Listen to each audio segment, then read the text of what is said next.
Hi, welcome to the Yale University Art Gallery in New Haven, Connecticut. Come on in and have a seat. This is Stories in Art. Please feel free to pause the video whenever you'd like to get a closer look at the artwork. Enjoy! Hi, my name is Eric, and I'm a gallery teacher at the Yale University Art Gallery. Today, I'll be telling a story from the Popol Vuh, a collection of important tales that were told for many years by the Quiche Maya people in Central America. The stories were written down around year 1550. The version of the tale I'm telling today is based on the Spanish translations and is about twin brothers called the Twin Heroes who were descended from gods and who loved to play ball. As I tell the story, we will look at some art from the gallery. This is a ceramic sculpture made over 2,000 years ago, and it depicts the sacred Mayan ball game, Poc Tapoc. Please take a close look. What do you notice? I see a big group of people sitting on the wall looking down at people playing a ball game. I wonder how the game is played. Here are two images of ball game players. Take a close look. What do you notice? I notice that they're wearing big belts, and I wonder if that's part of their uniform.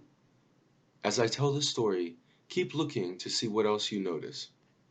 Once upon a time, there were two twin brothers, Unapu and Ixpalanque, who lived with their grandmother. They loved to play outside and play pranks on their neighbors. Sometimes they got into trouble.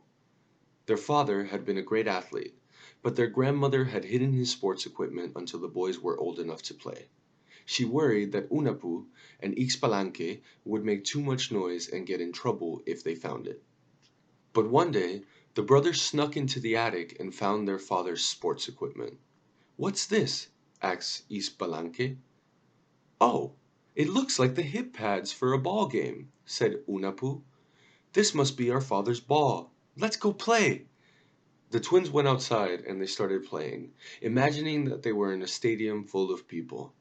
The rule of the game was that they could use any part of their body to hit the ball, except their heads, hands, and feet.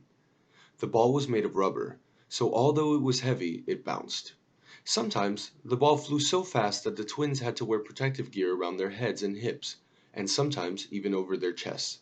Pock, pock, pock, went the ball, as it flew in the air and bounced off the twins' bodies. Ta! As it hit the wall of the ball court. Pock ta pock. The boys were having so much fun, they didn't realize how much noise they were making. Someone did notice the noise, though.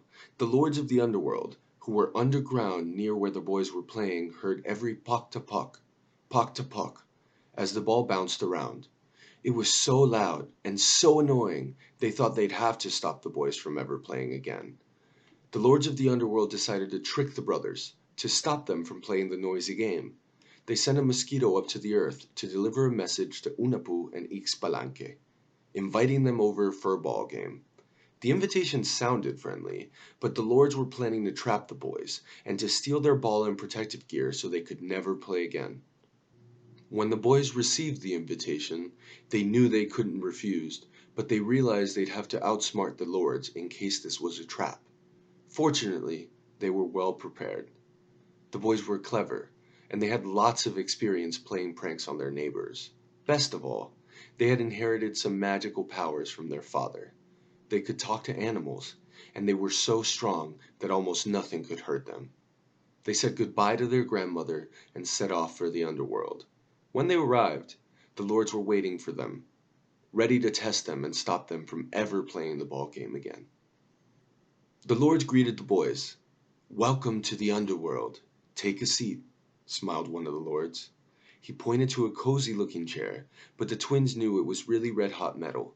"No thanks," said the twins. "We know you're trying to fool us. We're not going to sit in your hot seat." "You passed the first test," exclaimed one of the lords. He sounded happy about it, but the twins were not fooled. They knew the lords would keep challenging them to more tests, so they paid close attention. Every day, the boys and the lords played the ball game, and every night, the boys were tested. The next night, after an exhausting day of playing ball, the lords put the boys to another test. They told the twins they must deliver 4 bouquets of rare flowers in the morning, one red, one white, one yellow, and one pink. But they locked the boys inside a house so they couldn't go to the garden. "Ha! They'll never be able to pick those flowers while they're locked up," laughed the lords. "And we have our guards in the garden anyway, so even if they escape the house, they can't get to the flowers." Fortunately, the boys had their secret ability to talk with animals. They called all the ants they could find and asked them to bring the flowers. The ants were so small, they sneaked around the underworld's guards all night. They quietly bit off the stems and carried back the flowers to the twins. By morning, Ixpalanque and Unapu had huge bouquets to give the lords. "Good work," said the lords, but they were disappointed that the boys had outsmarted them. "How did you get the flowers when you were locked up?" "We will never tell our secrets," said Ixpalanque. The lords still hadn't figured out that the boys had magical powers. Unapu and Ixpalanque knew that there would be test after test until they finally gave up. Instead of being tricked, the twins decided to trick the lords. For their next test, the lords sent them to the cold house. It was so cold and so full of ice. The boys pretended to be frozen, so the lords would think they had won. "Finally," cheered the lords, "we've beaten them, and we'll never have to hear their ball game again." The lords threw the boys into the river so they'd be carried back into the land of the living. Magically, the hero twins came back to life, first as catfish, and finally they turned back into their normal selves. "Won't the lords be surprised when we come back to the underworld?" the twins laughed. They returned to the underworld to show the lords that they had survived. At this moment, the lords knew that they had been outsmarted, and frankly, were embarrassed. Realizing that they would never win over these two clever boys, they resigned themselves to hearing the noisy ball game. They admitted defeat, and sent the twins back to Earth with their ball game equipment.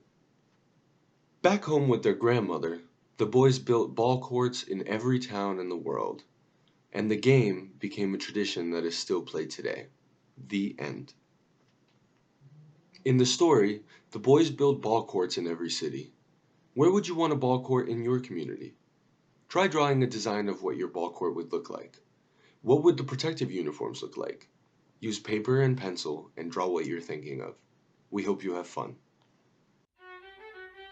Thank you for joining us for Stories in Art at the Yale University Art Gallery. We hope you enjoyed listening and looking with our storytellers.